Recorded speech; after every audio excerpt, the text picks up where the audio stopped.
প্রিয় দর্শক শ্রোতা বায়ু বন্ধুগণ, আপনাদের পুকুরে কি অবাঞ্ছিত ঝিনুক, শামুক, কচুরিপানা, ময়লা আবর্জনা রয়েছে? তাহলে চাষ করতে পারেন ব্ল্যাক কার্প মাছের পোনা। এই মাছগুলা বিনা খাবারে ময়লা আবর্জনা খেয়ে বছরে প্রায় 10 থেকে 12 কেজি প্লাস ওজন আসে। এই মাছের পোনা আপনারা সমগ্র বাংলাদেশে যে কোনো জায়গা থেকে আমাদের কাছ থেকে হোম ডেলিভারির মাধ্যমে নিতে পারবেন। বর্তমান আমাদের কাছে পাচ্ছেন 3 ইঞ্চি, 4 ইঞ্চি, 5 ইঞ্চি সাইজের বেলাট কাপ মাছের পোনা। এগুলা অরিজিনাল কালো কালার ব্ল্যাক কাপ।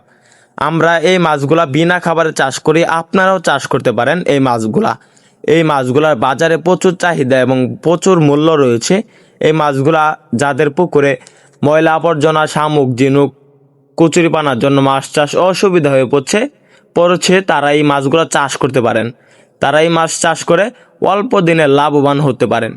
তো চাষি ভাইরা, এই মাছগুলা প্রতি শতাংশে 20 পিস করে দিতে পারবেন। এই মাছগুলা শতাংশে অল্প করে দিতে হয়। তো চাষি ভাইরা, এই মাছগুলাকে যাদের পুকুরে শামুক, ঝিনুক, ময়লা আবর্জনা নাই তারাও চাষ করতে পারবেন। তারা কিভাবে চাষ করবেন? যাদের পুকুরে মূলত ময়লা আবর্জনা নাই, পরিষ্কার কিন্তু চাষ করতে আপনারা আগ্রহী, তারা খাওয়াতে পারবেন বাজারে রেডিমেড ফিড খাবার। এই মাছগুলা ফিড খাবারের উপর নির্ভরশীল, আপনারা এগুলো খাওয়াতে পারেন। ময়লা আবর্জনা থাকলে তো কোনো কথাই নেই।